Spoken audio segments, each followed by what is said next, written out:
día 14. El láser. Con Aida Bao. 2:30 de la tarde, 1:30 en Canarias. Es la imagen que recorre a esta hora las portadas de medio mundo. Donald Trump y su mujer han sido evacuados esta noche ilesos después de un tiroteo durante la cena de corresponsales de la Casa Blanca. Un hombre armado ha tratado de cruzar a la carrera la zona de control de seguridad del vestíbulo del Hotel Hilton de Washington, en donde se estaba celebrando ese evento, cuando se producen los disparos entre el sospechoso, de unos 30 años, y la policía, que lo retiene al momento y que ya lo ha detenido. Mientras, en el interior, en el salón de baile, Trump, su mujer, parte del gobierno estadounidense, autoridades, periodistas, famosos, estaban a la altura del primer plato.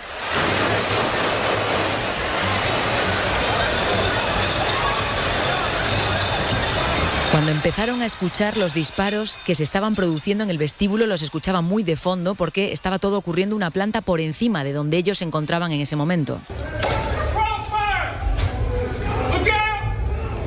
Enseguida entraron en la sala los agentes del servicio secreto. El presidente y la primera dama han sido evacuados inmediatamente del lugar, que se encuentra a algo más de 2 kilómetros de la Casa Blanca. Únicamente un agente del servicio secreto ha resultado herido, pero no se teme por su vida y hace unas horas que ya ha recibido el alta. Vamos en directo hasta Washington. Miguel Ángel Muñoz Encinas, buenas tardes. Hola, Aida, buenas tardes. Vamos primero, Miguel, si te parece, con la reconstrucción de toda la secuencia. Todo ha empezado en torno a las 2:30 de la mañana aquí en España. Sí, estaba a punto de empezar la cena de la Asociación de Corresponsales de la Casa Blanca en el Hotel Washington Hilton. En ese momento, un hombre fuertemente armado intenta atravesar a la carrera la zona de los detectores de metales que se ponen siempre en este tipo de eventos. De hecho, se ha difundido un vídeo de una de las cámaras de seguridad del hotel en el que se ve cómo cruza a toda velocidad y en ese momento los agentes del servicio secreto sacan todos el arma al instante. Ahí es cuando se han producido los disparos que se han escuchado claramente en el salón de baile donde estaban el presidente y el resto de invitados.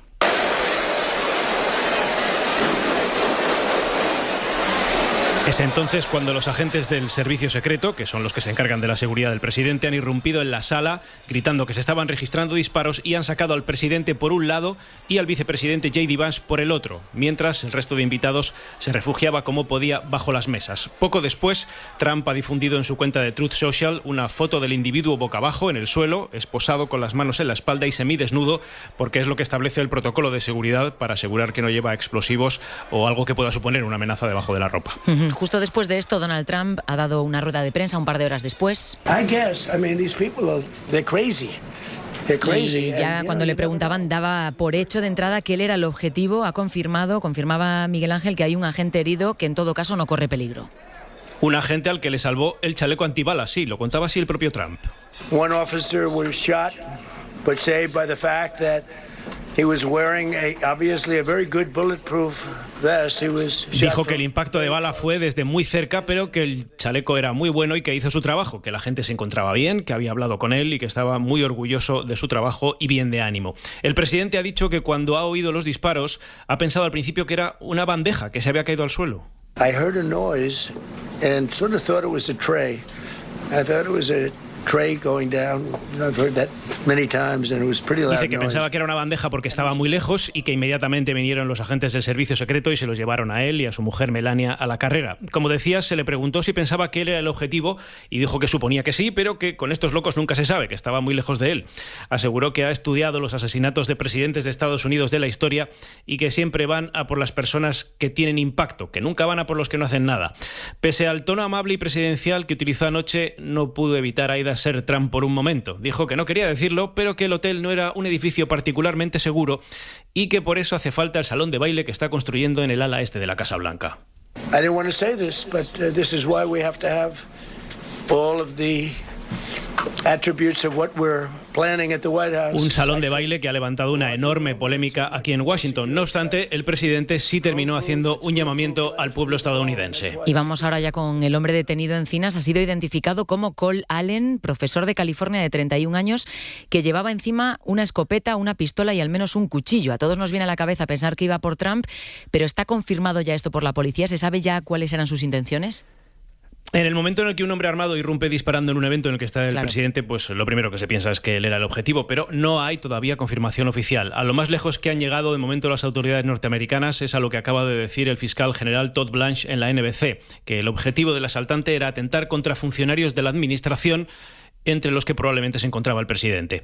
Del autor de los disparos se sabe que se llama Allen Cole, de 31 años, residente de un condado de Los Ángeles, en California. Se graduó en 2017 en Ingeniería Mecánica y además en una de las universidades más prestigiosas del país, en Caltech.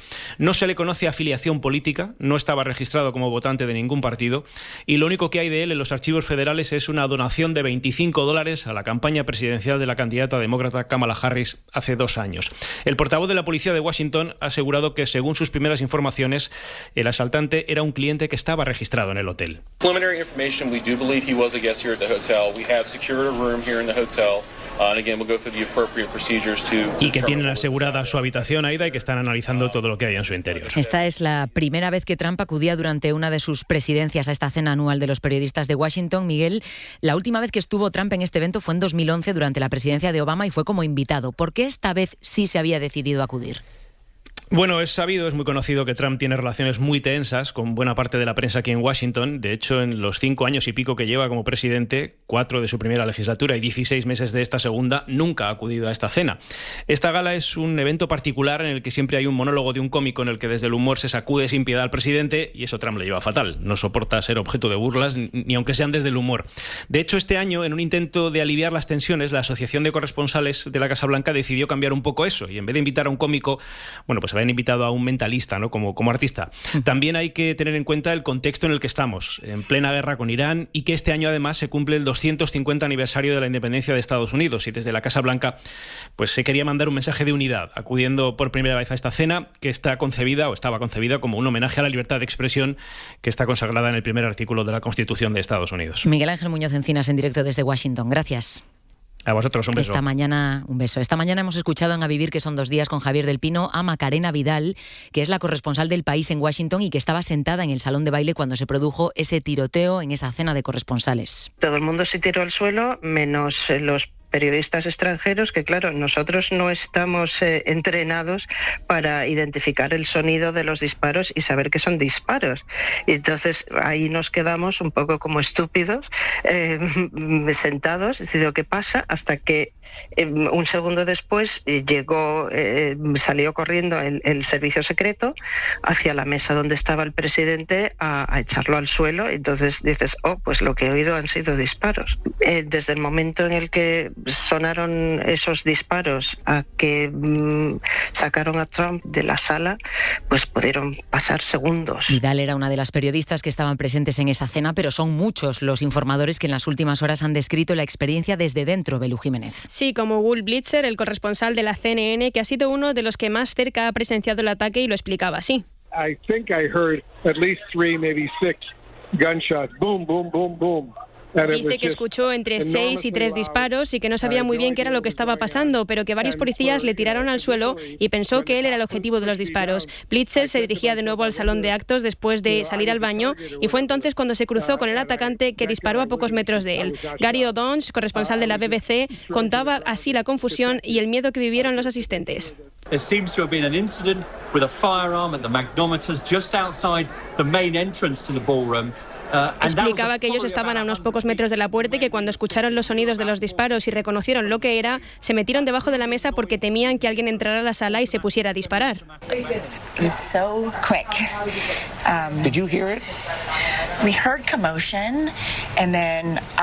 La presidenta de la Asociación de Corresponsales de la Casa Blanca también explicaba así para la CBS cómo lo vivió. Dice que todo pasó muy rápido, que vieron cómo la gente se alborotaba y que en cuanto escucharon al suelo, el servicio secreto se acercó a ellos para poner a salvo al presidente. Presidente, primeros ministros, instituciones y gobiernos de todo el mundo llevan reaccionando a lo ocurrido en Washington durante toda la mañana. La comunidad internacional en bloque está condenando la violencia y el tiroteo en Washington. Dicen que la violencia nunca es la solución. Estamos en la redacción de informativos siguiendo esas reacciones. Almudena Lopesino, buenas tardes. Buenas tardes, Aida. Los máximos representantes de la Unión Europea, Kallas, von der Leyen, que acaba de hablar por teléfono con Donald Trump, y también Antonio Costa, han asegurado que la violencia no tiene cabida en la política y que un evento que honra la libertad de prensa no puede convertirse en un escenario de miedo. Mensaje de condena aquí en España del presidente presidente Pedro Sánchez, apostando por la democracia y por la paz. También desde el Partido Popular, su líder Feijóo dice que las discrepancias se resuelven con diálogo. Fuera de España, mensajes también del francés Macron, del alemán Merz y desde Reino Unido. El sonido de la BBC leyendo el comunicado del primer ministro Keir Starmer, mensaje en defensa de la libertad de prensa. La primera ministra italiana Giorgia Meloni ha afirmado que la violencia no tiene cabida en las democracias, y también hay reacciones de los líderes latinoamericanos. La presidenta de México, Claudia Sheinbaum, expresó su alivio al confirmar... El sonido del canal Telemundo, comunicado de la presidencia de México. La venezolana Delcy Rodríguez también ha enviado sus mejores deseos a Donald Trump. Delcy Rodríguez rechazó este intento de agresión. En Argentina, el ultra Milei ha acusado directamente, ha escrito: condeno la retórica violenta de la izquierda que fomenta estos ataques. Y desde la vecina de Estados Unidos, Canadá, el primer ministro Carney ha dicho estar aliviado de que no les haya pasado nada. Consternado está, según ha dicho el gran aliado de Donald Trump, el israelí Netanyahu.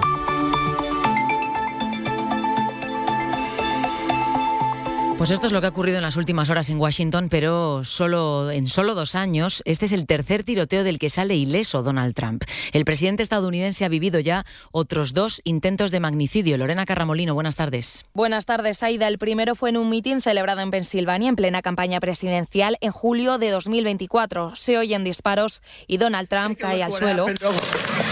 Pero enseguida se levanta con la cara ensangrentada porque la bala le había rozado la oreja derecha. Grita un mensaje que solo oyen los asistentes. Fight, fight, fight, que significa lucha. Donald Trump dijo que Dios le había salvado para llevar a cabo su misión. Hacer América grande de nuevo. El asaltante era un hombre de 20 años de Pensilvania llamado Thomas Matthew Crooks. Fue abatido instantes después de disparar desde un tejado. El segundo intento de magnicidio fue en septiembre de 2024, 2 meses después. En la residencia de Trump en Mar-a-Lago, Florida, un agente del servicio secreto vio como un rifle asomaba desde un arbusto. El asaltante era Ryan Roth, de 58 años, natural de Carolina del Norte. Ahora está en la cárcel y ha sido condenado a cadena perpetua. Tras estos 2 intentos de magnicidio, el republicano volvía a la Casa Blanca tras ganar las elecciones presidenciales de noviembre de 2024. Ahora, tras este tiroteo en un hotel de Washington, Donald Trump dice de nuevo que quiere vivir para hacer grande a Estados Unidos. Pues esta es la noticia del día. Donald Trump y parte del gobierno estadounidense evacuados esta noche ilesos después de un tiroteo durante la cena de corresponsales de la Casa Blanca. El detenido es Allen Cole, un profesor de California de 31 años que comparecerá mañana ante el juez. Enseguida vamos con el resto de noticias que nos deja este domingo, pero como siempre el binomio imprescindible de los fines de semana, que son el tiempo y los deportes. Empezamos por la previsión meteorológica. La mañana ha sido de cielos total o parcialmente despejados, pero ojo a las tormentas en el centro y sobre todo en el norte de la península esta tarde. Beatriz Carmona, buenas tardes. Buenas tardes, Aida. A la 1 se ha activado el aviso amarillo en Cataluña por tormenta y a las 3 se activará en Asturias, Castilla y León y Galicia. Aparte hay también lluvias en zonas de Andalucía como Granada. En esta comunidad también se activará el aviso amarillo por oleaje a las 9 de la noche. En cuanto a las temperaturas, están por encima de los 20 grados en gran parte del país, con mínimas de 15 en Asturias y llegando en el sur a máximas, 26 grados en Huelva y 29 en Badajoz. Y en los deportes tenemos Liga y Carrera de Motos en Jerez. Eloy Sánchez, buenas tardes. ¿Qué tal? Muy buenas. Ya tenemos en juego el Rayo Vallecano Real Sociedad con empate a 1 en el minuto ahora mismo 41 de la primera parte. A las 4:15, partido importante por la permanencia entre el Oviedo y el Elche. A las 6:30, Osasuna-Sevilla. Y a las 9:30 de la noche, Villarreal-Celta. Además tenemos carrera de MotoGP en directo desde Jerez, que acaba de terminar con victoria de Alex Márquez y una caída en la vuelta número 2 de Marc Márquez. Todo lo pueden seguir ya desde esta hora en Carrusel Deportivo. Seguimos ahora con el resto de actualidad del día. Hora 14. Aida Bao. Porque incluso a pesar del susto de esta noche en Washington que les acabamos de describir, a Donald Trump le ha dado tiempo a advertir. It's not going to deter me from winning the war in Iran. De que lo ocurrido no le va a disuadir de ganar la guerra en Irán, una guerra que está ahora mismo en un impasse después de que anoche la delegación de Irán abandonase Pakistán antes de que llegase la delegación estadounidense que iba con intención de negociar la paz y que terminó cancelando su visita. Corresponsal en Oriente Próximo, Nuria Garrido, buenas tardes. ¿Qué tal? Buenas tardes. Pues parece poco probable que Estados Unidos e Irán, tras lo ocurrido ayer, se vean las caras en Pakistán, pese a que el ministro de Exteriores iraní tiene pensado volver esta misma noche a Islamabad antes de poner rumbo a Moscú, su última parada en esta gira manera en la que está buscando afianzar sus relaciones con sus principales socios. En este sentido, hoy ha dicho que los países de la región deben desarrollar mecanismos de seguridad colectiva libres de la intervención estadounidense. Hoy también, por cierto, el líder supremo ha ordenado que el estrecho de Hormuz no regrese a la situación que tenía antes de la guerra. Y en el Líbano, donde las bombas israelíes han matado a 6 personas en las últimas horas, Netanyahu hoy ha dicho que su ejército está actuando de acuerdo con las normas acordadas con la Casa Blanca en esta supuesta tregua y que van a seguir respondiendo ante las amenazas de Hezbollah. El estrecho de Hormuz permanece ahora bloqueado por Estados Unidos y por Irán, y aunque Estados Unidos asegura que ningún barco ha conseguido burlar el bloqueo, empresas de inteligencia marítima están asegurando que algunas embarcaciones vinculadas al comercio iraní se las están apañando para cruzar su mercancía entre las sombras. ¿Cómo lo hacen? Pablo Seguí, buenas tardes. Buenas tardes, Aida. La estrategia más habitual es jugar con las señales que estos barcos están obligados a emitir, por ejemplo, falseando su localización, su nacionalidad o su ruta, o directamente apagando las transmisiones y pasando a navegar como barcos en la sombra. La firma de análisis marítimo Windward detectó vía satélite a casi 300 buques en uno de los principales puertos iraníes hace unos días, pero solo una cuarta parte de ellos emitía estas señales obligatorias. Otra estrategia es el trasvase en alta mar. Un petrolero iraní sancionado se acerca a otro buque de un país no sancionado y le transfiere la carga, de modo que es este segundo barco el que cruza el bloqueo estadounidense y continúa la ruta hacia Asia. Y también del exterior, la Unión Europea acaba de denunciar los atentados terroristas en Mali, en África Occidental, en donde grupos armados yihadistas llevan todo el fin de semana en medio de una ofensiva para tratar de hacerse con el control, con el poder por la fuerza. Nuestro compañero Nicolás Castellano está en Bamako, en la capital, con un grupo de españoles que sigue sin poder salir de Mali. Nico, buenas tardes. Buenas tardes. La situación se complica aquí en Bamako, en Mali, donde se confirma la muerte del ministro de Defensa y de toda su familia. No solo lo cuenta ya Al Jazeera, distintos medios locales también lo confirman varias embajadas árabes. Un cambio de guión fuerte porque los rebeldes se han hecho con Kidal, están a punto de hacerse con Mopti. Sin embargo, en Bamako la situación es tranquila, de donde espera salir el grupo de españoles que se ha quedado aquí atrapado por el toque de queda. Eugenio González es director de la Mar de Música de Cartagena. Apenado también por la situación, ¿no?, que vive el pueblo de Bamako. Nuestro final es una cosa anecdótica, que saldremos de aquí enseguida. Este grupo de españoles confía en regresar esta noche o mañana hasta la capital de España. De la política puramente nacional, el principio de prioridad nacional para acceder a determinados servicios públicos que consta en los acuerdos de gobierno de PP y Vox en Extremadura y en Aragón sigue presente en los discursos políticos de hoy. El presidente del gobierno ha dicho esta mañana a derecha y ultraderecha que está visto que no son nadie para dar lecciones sobre constitucionalismo. Carlos Sevilla, buenas tardes. ¿Qué tal? Buenas tardes. Pedro Sánchez contrasta las prioridades nacionales del PSOE, que dice son el empleo, los servicios públicos y la paz, con la prioridad nacional que defienden la derecha y la ultraderecha, que según él van en contra de la Constitución. Tantas lecciones que dan de constitucionalismo el Partido Popular y Vox, y lo primero que han hecho, nada más llegar, es acordar dándole una patada a la Constitución y violando un sagrado principio de la Constitución, que es el principio de no discriminación. PP y Vox y la Constitución. Consejos vendo que para mí no tengo. Pues en el Partido Popular la prioridad hoy es el apagón de hace un año y el accidente ferroviario de Adamuz. La reacción del Gobierno es siempre la misma. Ante un fallo en su gestión, primero, nadie asume ninguna responsabilidad. Ante su falta de gestión, seguimos sin información de las verdaderas causas que lo motivaron. Al contrario, mentiras y cambios de versión. Palabras del vicesecretario de los Populares, Juan Bravo, que ha exigido al presidente de Adif que diga la verdad en su comparecencia de mañana en el Senado. El PP ha dicho este fin de semana que las personas migrantes que estén legales en España tienen el mismo derecho que un español a acceder a los servicios públicos, pero desde Vox han seguido vinculándolo al hecho de ser español o no. En este contexto xenófobo, los datos que les han dado hoy a nuestros compañeros de Baleares desde la Sociedad Española de Medicina de Familia y Comunitaria. Las personas migrantes que no tienen regularizada su situación acuden a atención primaria en España 14 veces menos que una persona nacida en nuestro país y consumen 41 veces menos de dinero público en medicamentos. Así que, por tanto, la regularización del 500.000 de personas que tiene puesta en marcha el Gobierno tendrá un efecto positivo en el sistema, interpretan, porque no existe un colapso. Al revés, estas personas tienen miedo de exponerse por si se les detiene, a riesgo incluso de que empeore su estado de salud o las consecuencias que eso pueda tener en la salud pública. Sergio Zavala. La realidad es completamente diferente a como la pinta la ultraderecha según los estudios realizados. Por ejemplo, un migrante en situación irregular acude a atención primaria 14 veces menos de media en España que una persona nacida aquí. En cuanto al gasto en medicamentos, el residente de nacionalidad española consume al año 370 euros de las arcas públicas. El migrante irregular, 9. Lo ha explicado el médico aragonés Luis Jimeno. Uno más de los bulos y mentiras. Todos los estudios internacionales y los que hemos hecho en España concuerdan en que la población migrante hace un uso de los servicios sanitarios mucho menor de lo que le corresponde. Visitas a atención primaria, mientras que un español medio era 7 visitas al año, los inmigrantes en situación irregular hacían media visita al año. Apunta que esta situación se suele dar en otros países desarrollados como Alemania, Francia o Estados Unidos, y entre los motivos destaca el miedo que tienen los migrantes a exponerse y ser devueltos a su país de origen. Entre las previsiones políticas de los próximos días, una de las más importantes será la votación el próximo martes del decreto de vivienda. El martes se vota el documento que lleva la congelación de los alquileres durante 2 años y el límite del 2% de subida en la actualización anual. Una votación para la que el Gobierno ahora mismo no tiene los números suficientes. Esta mañana, ante la sede nacional del Partido Popular, los sindicatos de inquilinos e inquilinas se han manifestado contra su negativa a apoyar la prórroga.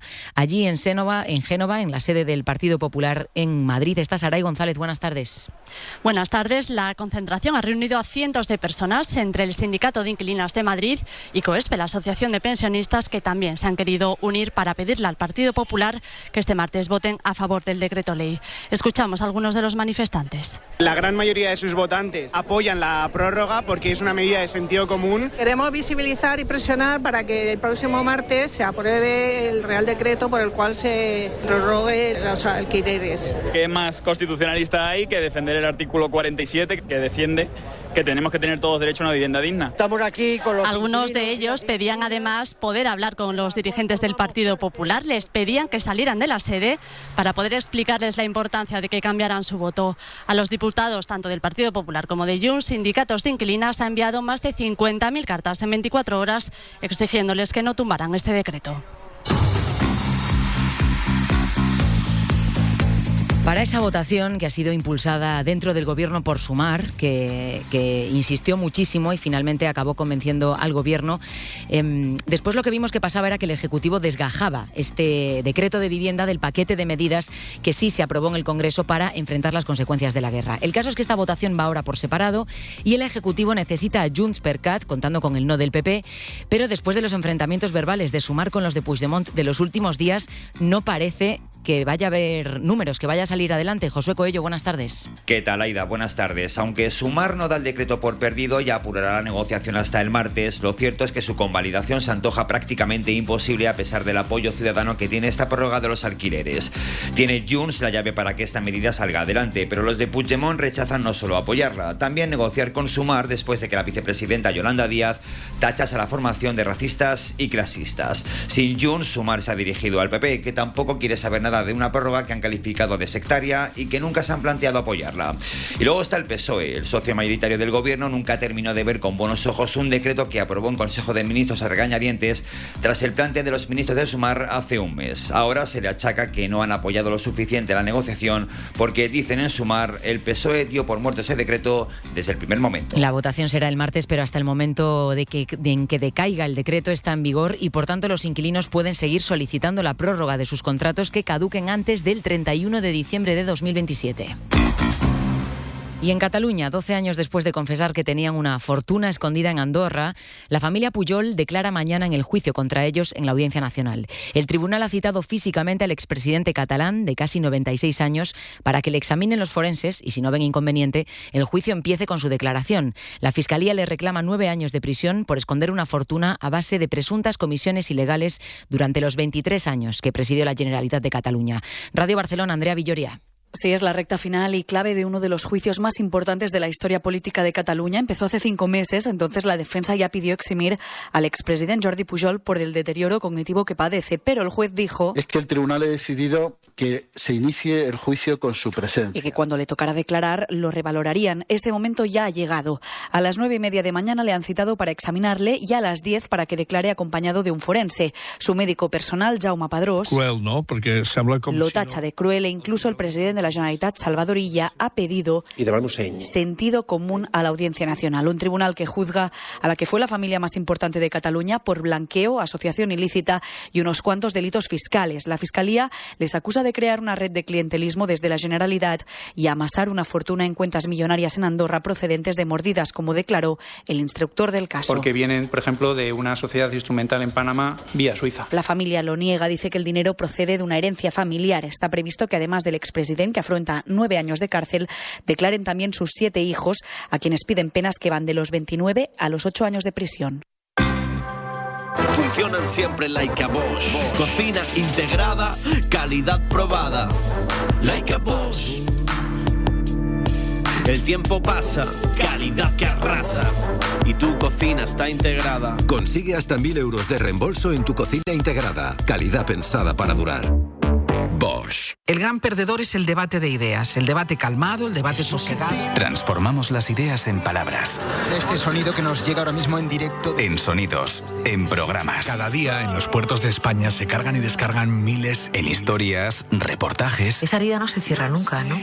Y en conversaciones. ¿Sabes qué pasa? Se puede cerrar cuando alguien...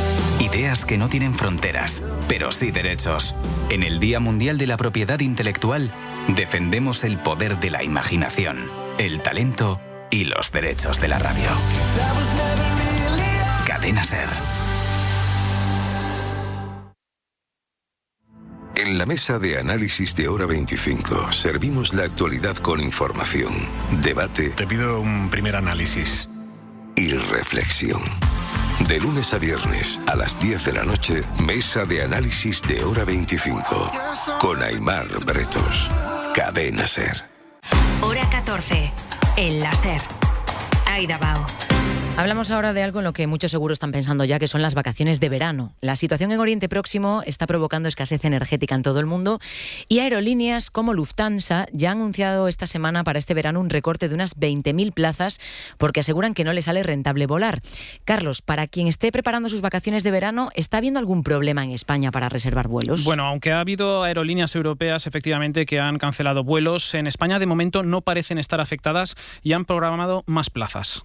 Casi 260 millones de asientos en España, un 5,7% más que lo que había programado en la misma fecha en el verano anterior. Es el presidente de la patronal de las aerolíneas, Javier Gándara, que eso sí avisa de que hay que analizar las cifras con cautela. Esas son las plazas previstas ahora para el verano, Aida, pero la oferta final pues podría variar. Vale, no hay problema para reservar desde aquí, desde España, pero a la hora de viajar los billetes de avión nos van a salir más caros. Pues desde la patronal de las agencias de viajes CEAP nos dicen que algunas aerolíneas ya les están avisando de que van a subir los precios de sus billetes. Su vicepresidente, José Manuel Lastra, hace cálculos de cuánto podrían costar este verano. Una posible subida del 10% respecto a las tarifas del año pasado. Pero, como digo, es un tema que no podemos asegurar y que va a depender mucho de cómo evolucionen. El CEO del portal de viajes Destinia, Ricardo Fernández, cree que habrá subidas más altas.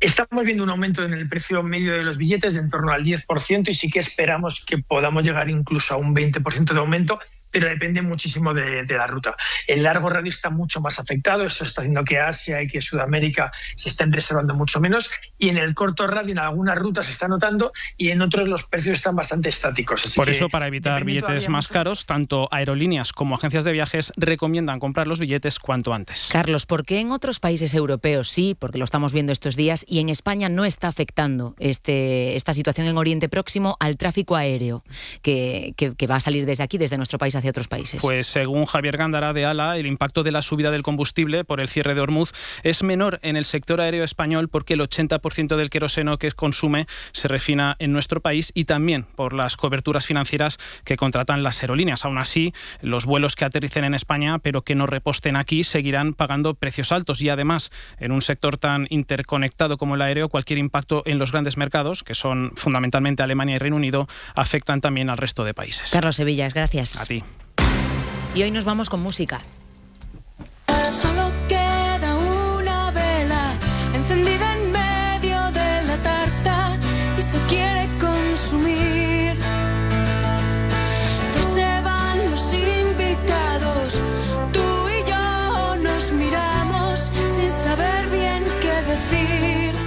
Y con la exposición de las mejores letras en español, entre ellas las de Amaral, porque todas esas letras se han inaugurado ahora en una exposición nueva que ya está disponible en el Instituto Cervantes, Beatriz. Organizada junto a Apple Music, la exposición inaugurada este miércoles nos muestra los manuscritos originales de algunas de las canciones más importantes de la música popular reciente, de artistas como Amaral, Miguel Ríos, Estopa, Valeria Castro, La Oreja de Van Gogh o José Luis Perales. Los esbozos con tachones y anotaciones documentan el proceso tan íntimo de composición de las letras más icónicas de la música en español. En una canción que nunca acaba, ya he tenido suficiente. Necesito a alguien que comprenda que estoy sola en medio de un montón de... Pues así nos vamos, pero la información sigue toda la tarde durante Carrusel, en la app y en la web de la SER. Mañana más hora 14 con Casal. Adiós. Hora 14 en la SER.